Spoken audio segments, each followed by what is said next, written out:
Okay. तो जब हम लोग कल पीयर पढ़ रहे थे तो हमने पीयर में लगभग आपका पॉलिनेशन तक की चीजें कंप्लीट कर ली थी फ्लावरिंग से रिलेटेड।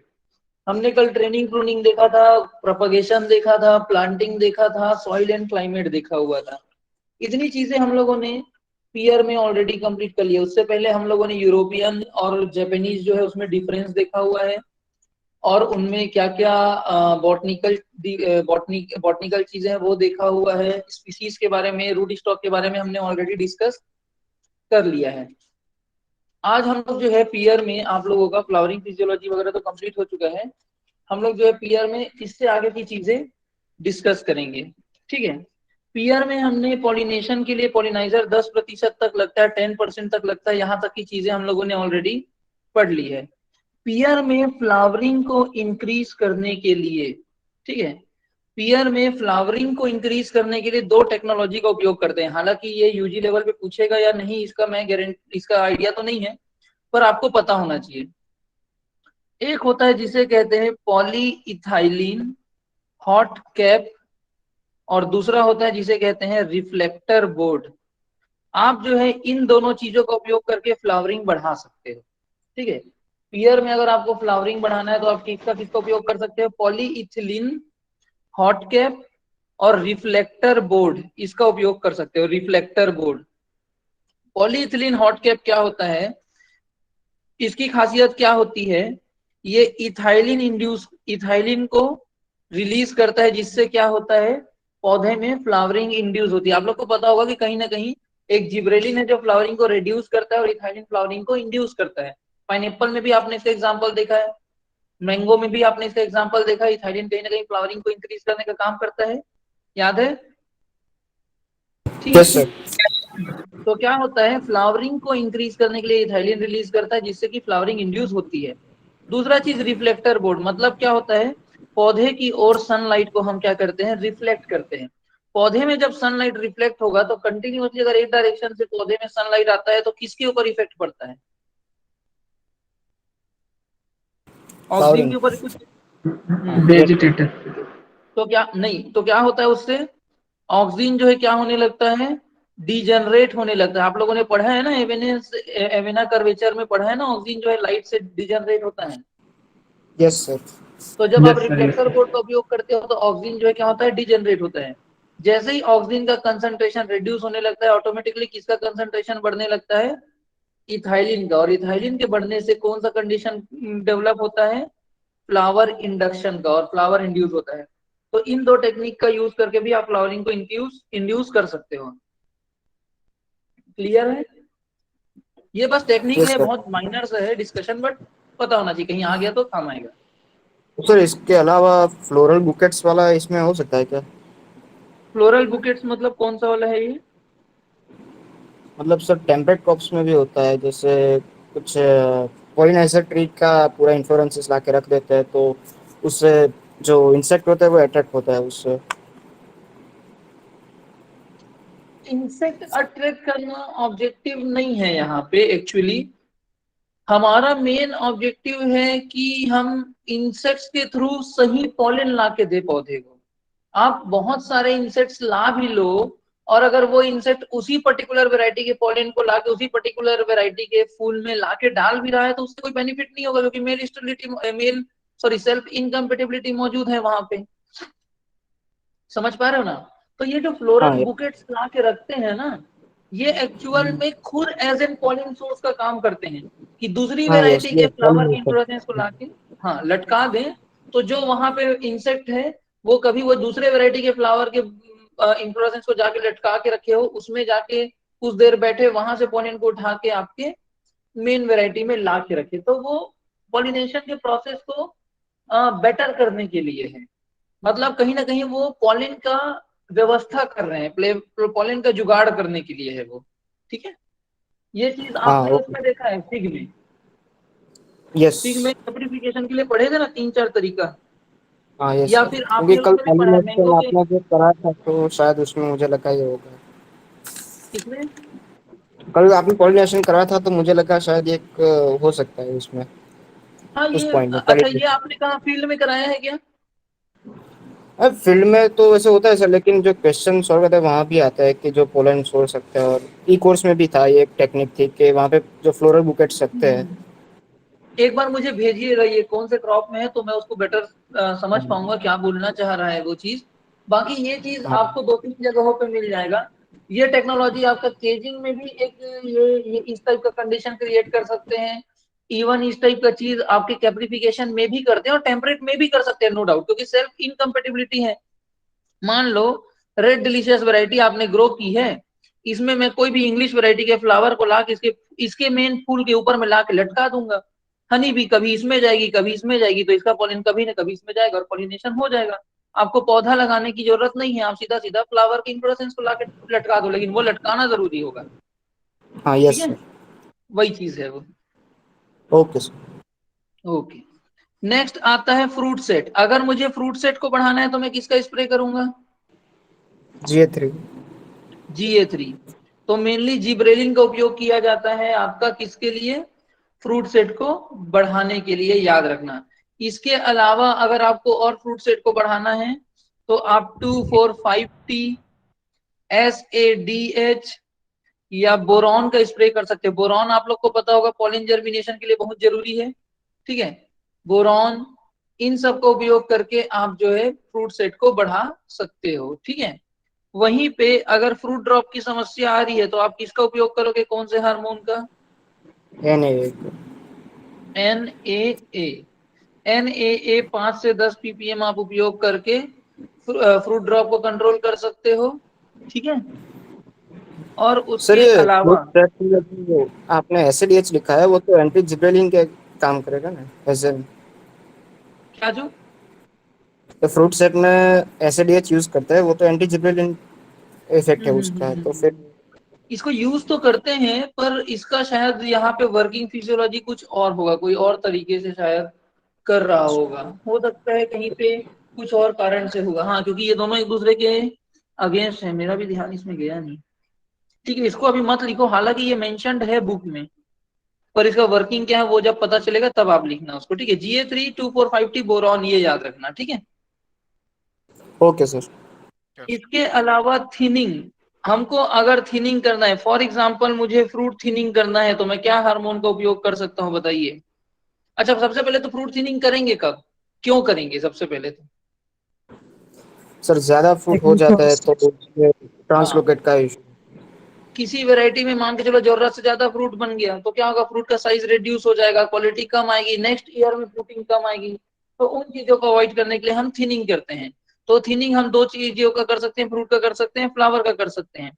अगर मैं फ्रूट थिनिंग करना चाहूं तो फ्रूट थिनिंग में मैं क्या किसका उपयोग कर सकता हूँ? NAA, NAAM, ठीक है, या इथेफोन, इनका उपयोग करके हम फ्रूट थिनिंग कर सकते हैं। अब तो किसी के दिमाग में ये क्वेश्चन नहीं है ना कि ऑक्सीजन कैसे फ्रूट थिनिंग कर सकता है। अब क्लियर है सबको? Yes yes sir. Sir. Okay, अगर मुझे फ्लावर थिनिंग करना होगा तो मैं कौन से हार्मोन का उपयोग करूंगा? DNOC, याद है, पोलन को जर्मिनेट नहीं करने देता, कई बार बात कर चुके हैं, है ना? तो इस यस सर। तरीके से आप जो है थिनिंग कर सकते हैं। ठीक है, यहां तक क्लियर है सभी लोगों को? Yes sir. ओके, इसके बाद हम लोग जो है नेक्स्ट देखते हैं हार्मोनल रेगुलेशन। इसमें हम लोग किन किन हार्मोन का उपयोग करते हैं? तो अगर हार्मोनल रेगुलेशन की बात करें, सेम एप्पल ही रिपीट हो रहा है ना, कुछ नया नहीं पढ़ रहे हैं अपन। अगर मुझे सब्सटीट्यूट टू चिलिंग रिक्वायरमेंट डालने के लिए हम लोग सबसे पहले किसका उपयोग करते हैं? जिब्रेलिन का उपयोग करते हैं, 100 से 500 ppm के आसपास। ये क्या करता है? सब्सटीट्यूट टू चिलिंग रिक्वायरमेंट के रूप में काम करता है। किस दौरान? जब आप स्ट्रेटिफिकेशन करते हो, सीड का ट्रीटमेंट करते हो, उस समय हम लोग जिब्रेलिन डाले थे ना, प्रोपगेशन में पढ़े थे हम लोग। Yes sir. Yes sir. तो क्या होता है, 90 दिन का जो स्ट्रेटिफिकेशन करने की जरूरत है वो 60 दिन में हो जाता है, ये चीज पढ़े थे। तो जिब्रेलिन सबसे पहले तो किसके काम आता है? आपका सीड के जर्मिनेशन को बढ़ाने के। ठीक है, दूसरा, बड डोरमेंसी को तोड़ने के काम आएगा, क्योंकि बड डोरमेंसी भी चिलिंग रिक्वायरमेंट से फुलफिल होता है और ये उसके सब्स्टिट्यूट के रूप में काम आता है। ये चीज समझ पा रहे हो? विंटर में जब डोरमेंट स्टेज में Yes, जाएगा sir. तो जल्दी डोरमेंसी तोड़ने के लिए आप इसका उपयोग कर सकते हो। तीसरा, आप किसका उपयोग कर सकते हो? अगर मेरे को ग्रोथ रिड्यूस करना है, तो ग्रोथ रिड्यूस करना है तो मैं एंटी जिबरेलिन का यूज करूंगा। सीसीसी, पैक्लोब्यूट्राजोल, एसएडीएच, इनका उपयोग कर सकता हूँ हाइट रिड्यूस करने के लिए। Yes sir. Yes, ऐसे sir. ही अगर मुझे फ्लावरिंग इंड्यूस करना है तो मैं किसका उपयोग करूंगा बताइए? इथाइलिन। एंटी जिबरेलिन का ही करूंगा ना। यस एसएडीएच, पैक्लोब्यूट्राजोल, फिर से वही आ गया, क्योंकि जिबरेलिन ही तो फ्लावरिंग को रोकता है। ऐसे ही अगर मुझे फ्रूट थिनिंग करना है तो उसके लिए हार्मोन में क्या क्या यूज हो जाता है? डीएनओसी, एनएए, ठीक है। अगर मुझे राइपनिंग का प्रोसेस बढ़ाना है, राइपनिंग इंक्रीज करना है या अर्ली मेच्योरिटी लाना है, तो मैं क्या करूंगा? इथाइलिन। Ethylene. इथेफोन का यूज करूंगा, ठीक है। तो इस प्रकार से कुछ हार्मोन का उपयोग किया जाता है। ऐसे ही अगर मुझे फ्रूट सेट को बढ़ाना है तो मैं किसका उपयोग करूंगा? GA3 का। GA3। और एक दूसरा चीज आप क्या कर सकते हो? सुक्रोज के 10% सॉल्यूशन का भी स्प्रे कर सकते हो। सुक्रोज सॉल्यूशन का स्प्रे करोगे तो सुक्रोज क्या है? शुगर है। अब जब आपका पोलन जर्मिनेट होगा तो इसको एनर्जी चाहिए होगा ना, तो इसको एनर्जी मिलेगा। तो क्या होता है, ये उसके फूड सोर्स के रूप में काम करता है, तो ये भी फ्रूट सेट को बढ़ाता है, ठीक है। दोनों ही चीज आएगा, याद रखना। Okay clear sir. हुआ यहां तक? Yes, sir. Yes sir. Okay. फिर आता है फ्रूट का सर ग्रोथ। कुछ पूछ रहे क्या? सर हाँ बोलिए। सर ये समझ में नहीं आ रहा है सर, फ्लावरिंग को इंड्यूस तो सर वो एंटी जिब्रेलिन कर रहा है, एसिडीएच पीबीजेड, और पर फ्रूट सेट जीए3 कर रहा है, ये नहीं समझे सर। देखो, वहां पे फ्लोरल इंडक्शन की बात हो रही है, ये एक शाखा है। इस शाखा में अगर जिब्रेलिन की मात्रा ज्यादा है तो यहाँ पे फ्लावरिंग वाले बड एक्टिवेट नहीं होते, तो हमें यहाँ पास एसिडीएच या फिर पैक्लोब्यूट्राजोल डालना पड़ता है ताकि जिब्रेलिन के अगेंस्ट काम हो और जिब्रेलिन का कंसंट्रेशन घटे और ये फ्लावरिंग इंड्यूस हो। ये फ्लावरिंग यस सर। को इंड्यूस करने से रोकता है जिब्रेलिन। एक बार फूल बन गया तो इसमें जब पोलेन आके गिरेगा, तो पोलेन आके जब गिरेगा तो इसमें पोलेन ट्यूब बनने के लिए आपको जिब्रेलिन की आवश्यकता है, ठीक है। ये पोलेन ट्यूब की बात हो रही है। फ्रूट सेट बढ़ना मतलब भैया ये पोलिनेशन सक्सेसफुल होके नीचे कहां तक जाना? जाइगोट तक। तो इस पोलेन के ग्रोथ के लिए हमको जिब्रेलिन चाहिए होता है। तो फ्रूट सेट जब बढ़ाने की बात होती है ना, तो ये जो जिब्रेलिन हम छिड़क रहे हैं ये कब कर रहे हैं? फूल आने के बाद। और ये फ्लावरिंग आने से जो रोक रहा है वो कब की बात है? फूल आने के 4-6 महीने पहले की बात है। टाइम और जो यस सर। जगह है ना वो अलग अलग है, ठीक है। Yes sir. ओके। ओके। आप एक बार वो मैंगो वाला क्लास जो है ना उसको रिकॉल करना तो और अच्छे से समझ में आएगा, ठीक है। यहां तक हुआ। यस अब सर। अगर हम लोग फ्रूट ग्रोथ एंड डेवलपमेंट देखें तो कौन सा सिग्मोइड ग्रोथ कर्व है? Single. Single. Single sigmoid growth curve. किसमें थर्ड फेज अकर नहीं होता? थर्ड फेज ऑफ ग्रोथ किसमें अकर नहीं होता? European pear. European peer. हाँ, यूरोपियन में नहीं मिलता है, याद रखिए। यूरोपियन पीयर में थर्ड फेज ऑफ ग्रोथ नहीं दिखता, हमने ये डिस्कस किया हुआ है। अगर मैं इसकी मेच्योरिटी इंडेक्स की बात करूं तो मेच्योरिटी इंडेक्स अगर अपन देखें तो मेच्योरिटी इंडेक्स में क्या क्या है? सबसे पहला मेच्योरिटी इंडेक्स क्या है? फ्लैश। ऊपर कीजिए ना। सबसे पहला जो मेच्योरिटी इंडेक्स है वो क्या है? Flash firmness. इसके लिए हम किसका उपयोग करते हैं? ड्यूरोमीटर या फिर पेनिट्रोमीटर कहते हैं इसे, जो मशीन यूज होता है। दूसरा चीज, आज ही किसी ने मेरे को क्वेश्चन पूछा था कि आयोडीन टेस्ट किसके लिए करते हैं? ग्रुप में आया था क्या ये क्वेश्चन कहीं? यस। ठीक है। तो आप स्टार्च आयोडीन टेस्ट भी कर सकते हो इसका मेच्योरिटी जानने के लिए। तीसरा क्या कर तो सर सकते हो एप्पल और पेयर के लिए होता है सर? हाँ, एप्पल पीयर के लिए होता है।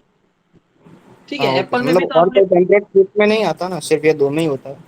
यही दोनों में ही है, बाकी में नहीं है, बाकी में फर्मनेस ही है। हाँ सर ओके बनाना सर। भी आता है ना?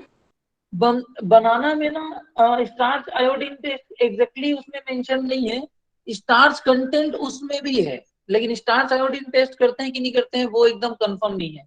पहले मैं एप्पल पीयर और बनाना दोनों तीनों लिखाता था, फिर अभी केवल एप्पल पीयर कर दिया हूं। तो अगर ये दोनों के अलावा वो भी ऑप्शन में रहा और ऑल ऑफ द अबव है तो आप टिक करेंगे, या ये दोनों नहीं है और केवल वही है तब आप उसको टिक करना, अदरवाइज उसको ऑप्शन में मत रखना ज्यादा। ठीक है, हालांकि स्टार्च कंटेंट उसका भी है। ठीक।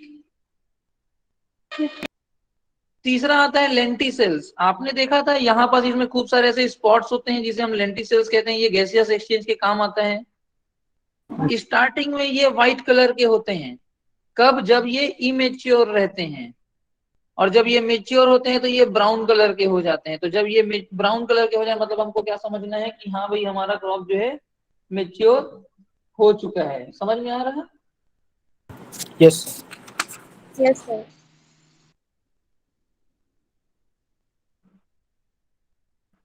ओके, चंद्र प्रकाश आप कर लीजिए क्लास, उसकी कोई दिक्कत नहीं है, ये बाद में भी हो जाएगा, रिकॉर्डिंग मिल जाएगी। अंकित सर की क्लास कीजिए। सर को मैं मैसेज किया था तो बोले कि ग्रुप में मैसेज करो तो मैं मॉर्निंग में ले लूंगा करके। अरे वो गड़बड़ है ना, उसमें बाकी और भी बच्चे होते हैं, वो अकेले के लिए नहीं है ना। उसका क्लास कैंसिल मत करवाइए, ये भले आप बाद में कर लीजिए। ठीक है, ओके सर। ओके, यहां तक हुआ। अब देखो, इसके बाद आपका जो है मेच्योरिटी का आपको ये चीजें क्लियर हुई। मेच्योरिटी इंडेक्स क्या क्या हो सकते हैं? लेंटिसेल्स व्हाइट से ब्राउन हो जाते हैं, स्टार्च आयोडीन टेस्ट और फ्लैश फर्मनेस। इसके अलावा अगर हम लोग हार्वेस्टिंग की बात करें तो हार्वेस्टिंग करना है तो यूरोपियन को हम लोग जो है कब करेंगे? आपका जो है पहले ही कर लोगे आप। यूरोपियन को हम लोग अर्ली हार्वेस्टिंग करते हैं, याद रखेंगे। अर्ली हार्वेस्टिंग यानी कि सेकेंड स्टेज ऑफ ग्रोथ में ही करते हैं, थर्ड स्टेज तो इसमें मिसिंग रहता है। जबकि जापानीज को आप जो है क्लोज टू फिजियोलॉजिकल राइपनेस, इसको राइपनेस के राइपनिंग के पास तक पहुंचने देते हैं, जबकि यूरोपियन को उतना पास तक नहीं पहुंचने देते हैं, याद रखेंगे। ठीक है, अगर हम लोग इसकी बात करें तो ये अपने आप में एक क्लाइमेक्टेरिक फ्रूट है, इसे तोड़ के पकाया जा सकता है। क्लियर है ये चीज? Yes sir. ओके, ठीक है। इसकी अगर हम लोग ग्रेड की बात करें तो अकॉर्डिंग टू एग मार्क, जो मेजर क्रॉप है उसकी ग्रेडिंग का आपको आइडिया होना चाहिए। अकॉर्डिंग टू एग मार्क इसमें टोटल 4 ग्रेड पाए जाते हैं। कितने ग्रेड पाए जाते हैं? 4 ग्रेड। एप्पल में कितने ग्रेड थे? 6 थे कॉमर्शियली, वैसे 7 थे। हाँ, ऐसे 7 और 6 कमर्शियली। इसमें 4 ग्रेड हैं, एक्स्ट्रा क्लास, क्लास 1, क्लास 2 और क्लास 3। ये उसके डायमीटर के बेसिस पे है, तो ये 4 इसमें पाए जाते हैं, याद रखेंगे। ठीक है, अगर आप इसकी राइपनिंग को लेके चले तो इथेफोन से इसमें राइपनिंग बढ़ाया जा सकता है। अगर मुझे राइपनिंग इंक्रीज करनी है तो मैं कौन सा हार्मोन उपयोग करूंगा? इथेफोन। ठीक है, वहीं पे अगर मुझे, अच्छा हाँ, एक और चीज याद रखना, पियर एकमात्र ऐसा क्रॉप है जिसमें कुछ वैरायटीज ऐसी भी मौजूद है। आपने पियर में या टेम्परेट क्रॉप में ये पढ़ा होगा कि आपको कई बार सीड को जर्मिनेट करने के लिए चिलिंग ट्रीटमेंट करने की जरूरत है कि नहीं? वैसे ही आपको बड डोरमेंसी को तोड़ने के लिए चिलिंग ट्रीटमेंट की जरूरत है। ये दोनों चीज पढ़े हो। पियर यस में सर। राइपनिंग करने के लिए भी, कुछ वेराइटीज में राइपनिंग करने के लिए भी -1 से -2 डिग्री सेल्सियस के टेम्परेचर में रखा जाता है। चिलिंग ट्रीटमेंट देने की जरूरत पड़ती है राइपनिंग के लिए भी, लगभग 30 से 60 दिन के लिए। समझ आ रहा? तो राइपनिंग, कुछ वेराइटीज ऐसी होती है जिसमें तोड़े और तुरंत इथेफॉन डाले वो पक जाएगा। कुछ वेराइटीज ऐसी होती है जिसको तोड़ के 1 से 2 महीने पहले ठंडा ट्रीटमेंट देना पड़ता है, फिर वो जाके पकता है। तो पियर दो अलग अलग प्रकार के होते हैं। समझ पा रहे हो इस चीज को मैं क्या बोल रहा हूँ? इमेजिन कर पा रहे हो? ठीक है। Yes, Yes. इसी के बेसिस पे एक होता है समर पियर, जिसको तोड़ के तुरंत पकाया जा सकता है। ठीक है, तोड़ के तुरंत पकाया जा सकता है, कोई चिलिंग ट्रीटमेंट देने की जरूरत नहीं है। और दूसरा होता है जिसे हम कहते हैं विंटर पियर। इसको हार्वेस्ट करने के बाद कम से कम 1 महीने से लेके 2 महीने तक कोल्ड स्टोरेज में रखना पड़ता है, तब इसमें इथाइलिन ट्रीटमेंट दोगे तो पकेगा। तो विंटर पियर और समर पियर का कॉन्सेप्ट है। एग्जाम्पल के तौर पे समर पियर में आता है बार्टलेट, विंटर पियर में आता है डी अंजोऊ करके एक वैरायटी है, और एक वैरायटी है कॉमिस। ये आते हैं विंटर पियर। इनको जब तोड़ोगे ना तो 1 से 2 महीने कोल्ड ट्रीटमेंट देना पड़ेगा, और इनको तुरंत। समझ में आ रहा? Yes sir. तो इसका राइपनिंग फिजियोलॉजी याद रखना। कहीं गलती से समर पियर विंटर पियर आ गया ना तो एटलीस्ट हड़बड़ाना नहीं है। ये एक बार और क्वेश्चन किसी बताइए, स्टूडेंट ने पूछा था पिछले बार। हाँ बोलिए, एक बार और बताओ, क्या बोल रहे हैं? रिपीट कीजिए ना। देखो, कुछ वैरायटी ऐसी होती हैं जिनमें जब हम लो टेम्परेचर ट्रीटमेंट देते हैं ना हार्वेस्टिंग के बाद, तो उसमें इथाइलिन का जो फॉर्मेशन का प्रोसेस है वो ट्रिगर होता है, वो स्टार्ट होता है, और तब जाके उसमें राइपनिंग स्टार्ट होता है। आप बाहर से कितनों ही इथाइलिन क्यों ना दे दो, जब तक आप उसमें लो टेम्परेचर ट्रीटमेंट नहीं दोगे, इंटरनल इथाइलिन कंसंट्रेशन नहीं बढ़ेगा और आपका राइपनिंग स्टार्ट नहीं होगा। तो कुछ वैरायटीज ऐसी हैं जिनको आपको हार्वेस्ट करने के बाद 1 से 2 महीने लो टेम्परेचर ट्रीटमेंट देना पड़ता है, कोल्ड स्टोरेज में रखना पड़ता है, उसके बाद ही उसमें पकता है, वो उसमें पकने की प्रक्रिया चालू होती है। ऐसे वैरायटी को हम कहते हैं विंटर पियर। एग्जाम्पल है डी अंजोऊ और कॉमिस। वहीं पे कुछ वैरायटी ऐसी भी हैं जिनको आप तोड़ोगे तुरंत उसमें इथाइलिन कंसंट्रेशन बढ़ना स्टार्ट हो जाता है, या उसको कोई लो टेम्परेचर की जरूरत नहीं है, वो तोड़ते ही आप इथाइलिन ट्रीटमेंट दो, उसमें राइपनिंग आ जाएगी, कोई लो टेम्परेचर ट्रीटमेंट की जरूरत नहीं है। उन वेराइटीज को हम क्या कहते हैं? समर पियर। दोनों ही प्रकार के हैं। तो अगर क्वेश्चन पूछ दे कि इनमें से किस क्रॉप को राइपनिंग के लिए इथेफॉन ट्रीटमेंट देने से पहले चिलिंग ट्रीटमेंट की आवश्यकता पड़ती है, तो आप क्या टिक करोगे? पियर। और पियर में अगर 4 प्रकार का पियर दे दिया हो, विंटर पियर, समर पियर, एशियन पियर और क्या जापानीज पियर, तो आप किसको टिक करोगे? winter विंटर pier, पियर। ठीक है। अगर मुझे राइपनिंग डिले करना है तो मैं कौन से हार्मोन का उपयोग करूंगा? ऑब्वियसली एंटी इथाइलिन का उपयोग करूंगा। एवीजी लिख लो, अमीनो इथॉक्सी विनाइल ग्लाइसिन। अभी तक तो याद हो गया होगा, हार्मोन के टाइम में तो लिखाया ही था। सर हाँ बोलिए।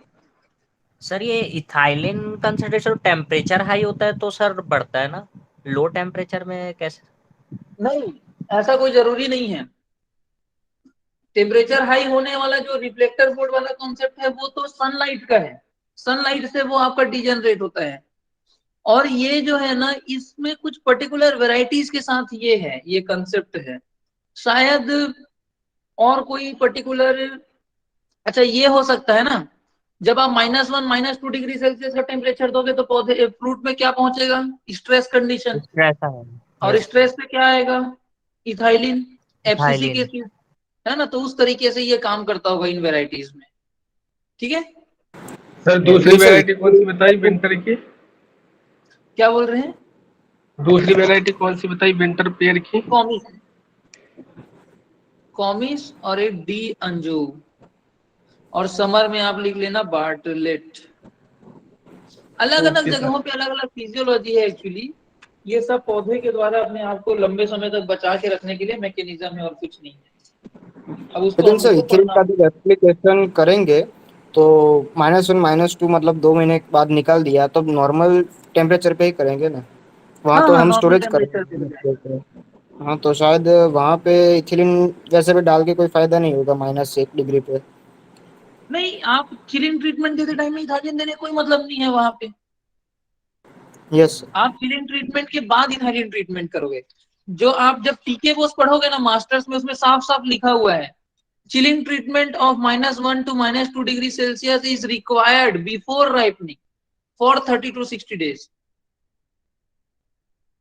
Low temperature increases the ethylene emission and synthesis, thereby triggering ripening process. Ethylene emission को बढ़ाता है लो टेम्परेचर, उसके सिंथेसिस को बढ़ाता है। मतलब ये ऐसा कोई भी चीज नहीं है जिसको मैं किसी कॉम्पिटिटिव बुक से उठा के लेके आऊं, ये आपके रेफरेंस बुक में प्रॉपरली लिखा है। ठीक है, हाँ ओके सर। ओके। फिर नेक्स्ट आता है स्टोरेज। 0 to 1 डिग्री सेल्सियस 90 से 95% RH में यूज होता है। एक्चुअली जिन चीजों के लिए हम लोग श्योर नहीं होते ना, वो चीज आपके बुक में दी भी होगी तो भी मैं लिखाता नहीं हूँ, क्योंकि मैं ये नहीं चाहता कि एटलीस्ट मेरे साइड से कुछ गलत लिखवा है। तो जिसमें श्योरिटी नहीं होती ना, वो मैं वैसे भी नहीं लिखाता। तो अगर जैसे इस टाइप का कोई नया चीज आता है ना, तो वो हम लोग बुक से ही लेके आते हैं। और इसको भी केवल बुक से पढ़ के नहीं, इसको फिर गूगल में सर्च करके इसके बारे में पूरा हम लोग डिफरेंस निकाले तो समझ में आया कि हाँ एक्चुअली ऐसी दो चीजें एग्जिस्ट करती हैं, समर पियर विंटर पियर। तो ये कॉन्सेप्ट है एक्चुअली पियर में। ठीक है, तो आप लोग आराम से इस चीज पे भरोसा करके टिक कर सकते हो अपना आंसर जेआरएफ में। ओके, ओके स्टोरेज आप सर। करेंगे 0 से 1 डिग्री सेल्सियस। ठीक है, और याद रखेंगे कि अगर आप सीए स्टोरेज करते हो, सीए या मॉडिफाइड एटमॉस्फेयर स्टोरेज, तो वहां पे क्या होता है, हम ऑक्सीजन के कंसंट्रेशन को ऊपर नीचे करते हैं। तो कौन सा डिसऑर्डर देखने को मिलता है? Brown heart. क्यों होता है? क्योंकि CO2 हाई होता है और ऑक्सीजन लो होता है, पुअर वेंटिलेशन वाला कंडीशन में होता है ना ये डिसऑर्डर। तो हमने कई बार देखा है मॉडिफाइड एटमॉस्फेयर या CA control atmosphere storage system में ब्राउन हार्ट फ्रूट में, एप्पल और पियर में, और वेजिटेबल में ब्लैक हार्ट पोटैटो में, ये डिसऑर्डर होता है। ये याद है ना? यस सर, जेआरएफ में भी था हाँ, क्वेश्चन। ओके। इसके बाद एक डिसऑर्डर होता है स्टोरेज में जिसे कहते हैं सॉफ्ट स्केल्ड। सॉफ्ट स्केल्ड का क्यों होता है?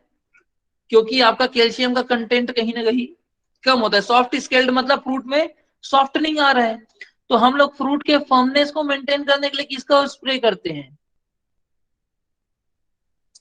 कैल्शियम क्लोराइड करते हैं ना।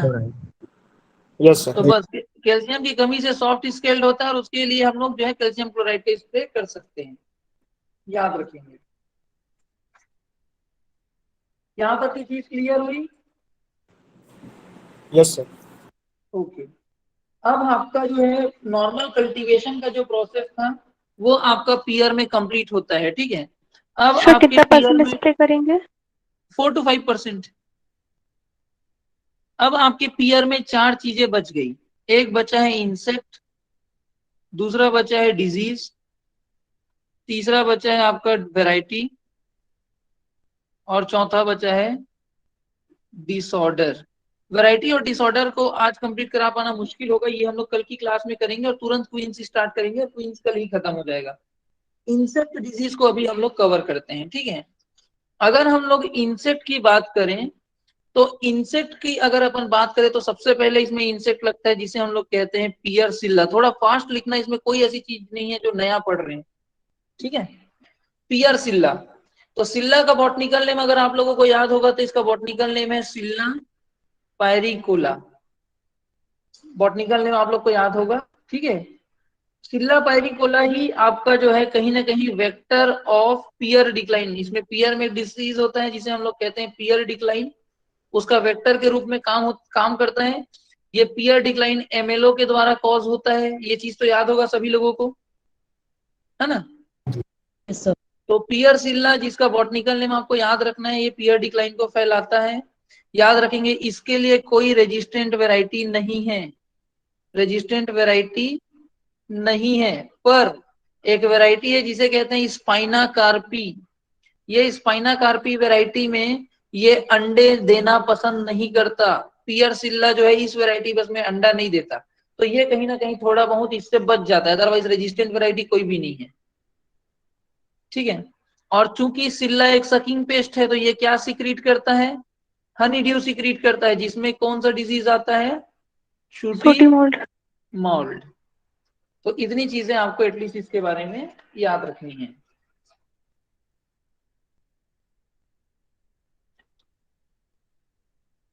दूसरा इसमें इंसेक्ट लगता है फ्रूट फ्लाई, बैक्टोसेरा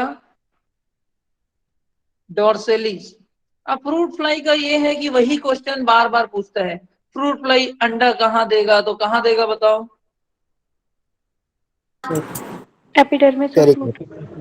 हाँ, एपिडर्मिस के अंदर फ्रूट के से फूड। एपिडर्मल लेयर में, फ्रूट के छिलके के जस्ट नीचे, या फ्रूट में लिख दो। लार्वा कहाँ फूटेगा? फ्रूट के पल्प में। प्यूपा कहाँ बनेगा? सॉइल में। अब ये फ्रूट जब लार्वा इसको खाएगा तो ये जमीन में गिर जाएगा, तो जमीन के क्रैक में। सॉइल, सॉइल में ये प्यूपा बनेगा, सॉइल क्रैक्स कह लो। ठीक है, और इससे फ्रूट ड्रॉप होगा कि नहीं होगा आपके फ्रूट फ्लाई के अटैक से? होगा। होगा। होगा। यही 4 क्वेश्चन बनते हैं फ्रूट फ्लाई से। ठीक है, फिर नेक्स्ट आता है तीसरा इंसेक्ट, हेयरी कैटरपिलर।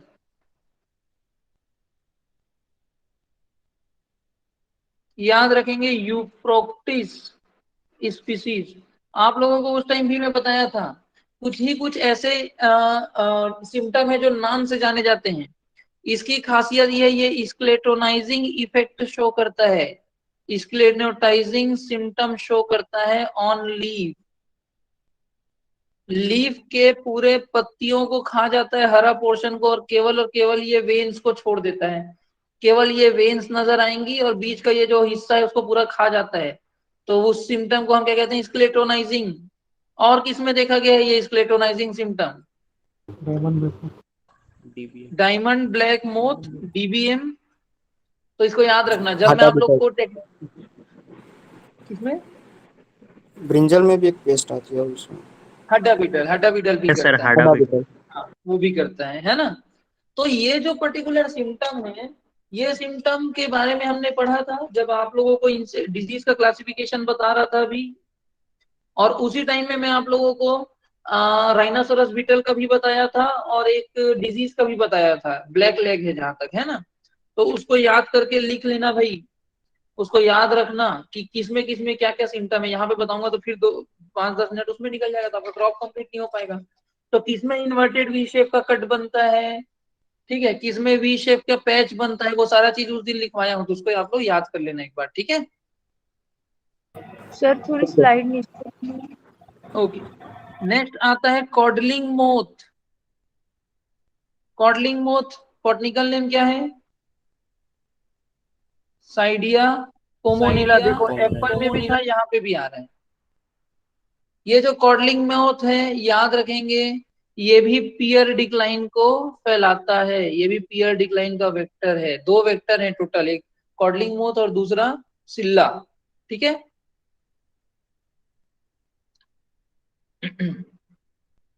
इसके बाद इसमें भी सेंट जोस स्केल लगता है, तो उसका अलग से नाम लिखाने की जरूरत नहीं है, वो तो आपको पता है। क्या है सेंट जोस स्केल का नाम बताइए? क्वाड्रा स्पीडियोटस परनिसियोस। ओके, अब नेक्स्ट आता है डिजीज। डिजीज की अगर अपन बात करें तो सबसे पहले इसमें आता है आपका सुडोमोनास ब्लाइट, या इसी को कहते हैं फॉल्स फायर ब्लाइट। इसमें सेम फायर ब्लाइट के जैसा सिम्टम दिखता है, लेकिन फायर ब्लाइट कौन कॉज करता है? अर्बीनिया एमाइलोवोरा। इसको कौन कॉज कर रहा है? सुडोमोनास सिरिंजी। क्योंकि ये इसके द्वारा कॉज होता है और सिम्टम इसके जैसा दिखता है, इसलिए इसे फॉल्स फायर ब्लाइट भी कहते हैं। याद रखेंगे।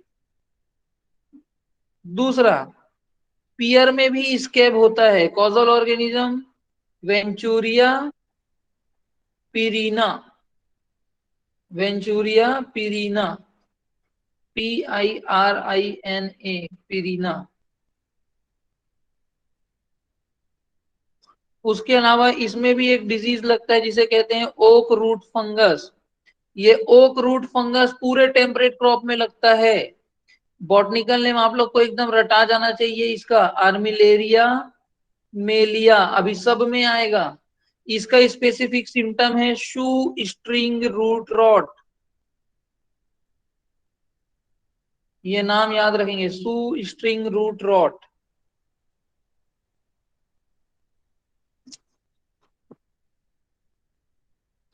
सर फिर इसका नाम नेक्स्ट क्या है ओक रूट का? Oak root fungus Armillaria melea, ARMILLARIA, Armillaria melea, MELEA।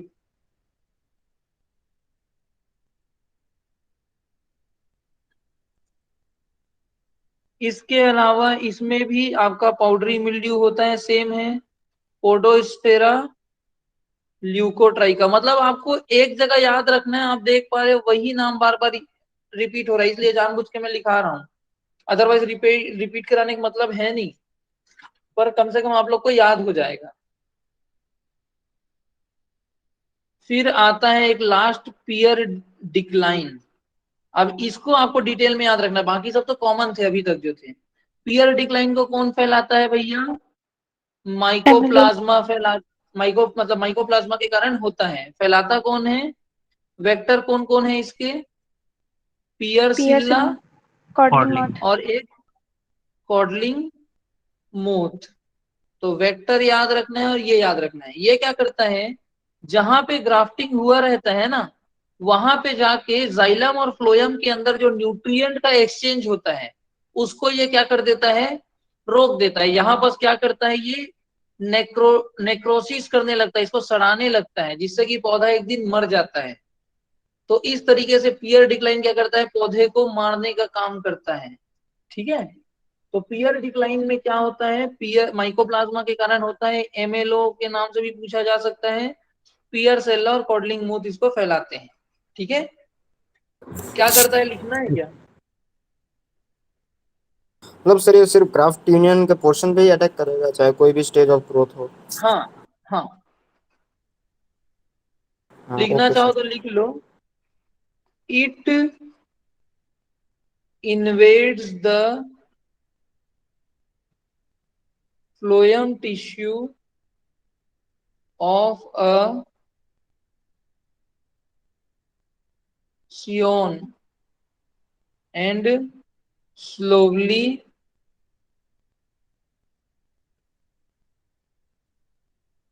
transfers to graft union where it causes bark necrosis and eventually the tree death। क्या होता है, ये फ्लोएम टिश्यू में घुसता है सबसे पहले। ये अगर पौधा है, मान लो यहाँ पे ग्राफ्टिंग हुई है, तो ये सियोन के फ्लोएम में पहले घुसेगा, धीरे धीरे जहां पे ग्राफ्टिंग हुई है वहां पे पहुंचेगा और यहाँ पास के पूरे बार्क को सड़ा देगा। बार्क ही तो फ्लोएम है। अब बार्क सड़ गया मतलब क्या होगा, फ्रूट का आदान प्रदान, फूड का आदान प्रदान होगा नहीं और पौधा धीरे धीरे मर जाएगा। यही काम करता है पियर डिक्लाइन। समझ में आया? Yes sir. ओके। उसके बाद एक लास्ट आता है डिजीज, जिसे कहते हैं हम लोग fire blight disease. Fire blight disease किसके द्वारा कॉज होता है? अर्वीनिया एमाइलोवोरा। ये फर्स्ट बैक्टीरियल डिजीज है और ये फर्स्ट बैक्टीरियल डिजीज सबसे पहले किसमें खोजा गया था? डिस्कवर्ड ऑन एप्पल या पियर? पियर में ही, पियर में ही खोजा गया था। ठीक है, अब देखो इसमें क्या होता है, आपके जो फूल हैं वो झड़ जाते हैं और पत्तियां जो है किसकी तरह सिम्टम दिखाती हैं? Burned appearance. आप देख पाओगे कि जो पत्तियां हैं वो कैसी सिम्टम शो करती हैं? एकदम जली हुई पत्तियों जैसी दिखाई देती हैं, जिसे हम लोग क्या कहते हैं? बर्न्ड अपीयरेंस कहते हैं। अगर होगा तो मैं आपको दिखाता हूँ, ये देखो, देख पा रहे हो पत्तियां कैसी एकदम जली हुई दिख रही हैं, जैसे कोई जला दिया है। तो पत्तियां यस चूंकि सर। ऐसा एकदम जली हुई सिम्टम की तरह दिखाई देता है, इसलिए यहाँ पे हम क्या यूज करते हैं? Burned appearance. अब आप देख पा रहे हो जितने भी शाखाएं हैं वो इस तरीके से जाके यहाँ पे इस तरीके से ऐसे मुड़ गई हैं। देख रहे हो इस तरीके से, जैसे कि जो जो लोग लंगड़ा के चलते हैं, वो लोग हाथ में पकड़ने के लिए स्टिक रखते हैं ना सहारा के लिए, वो कुछ इसी प्रकार होता है। ये देखो यहाँ पास भी ऐसे ही मुड़ा हुआ है। तो इसमें एक तो बर्न्ड अपीयरेंस दिखता है और दूसरा इस प्रकार के सिम्टम को हम क्या कहते हैं, शेफर्ड्स लायर। हाँ शेफर्ड शेफर्ड, लिख लीजिए शेफर्ड क्रूक अपीयरेंस। तो शेफर्ड क्रूक अपीयरेंस या फिर बर्न्ड अपीयरेंस आपको देखने को मिलता है। ये इसकी खासियत है, याद रखना। ठीक है, तो इतनी चीजें आप लोगों को पियर के बारे में याद रखना है। अब पियर में दो ही चीजें रह गई हैं, एक वैरायटी और दूसरा डिसऑर्डर। डिसऑर्डर आप लोग पढ़ के आएंगे, वैरायटी में आप लोगों को कल पूरा लिखा दूंगा, और डिसऑर्डर आप लोग पढ़ के आएंगे। ठीक है, 15 मिनट में आप लोग की स्पाइस की क्लास चालू होगी, आप लोग प्रिपेयर्ड रहेंगे। स्लाइड करना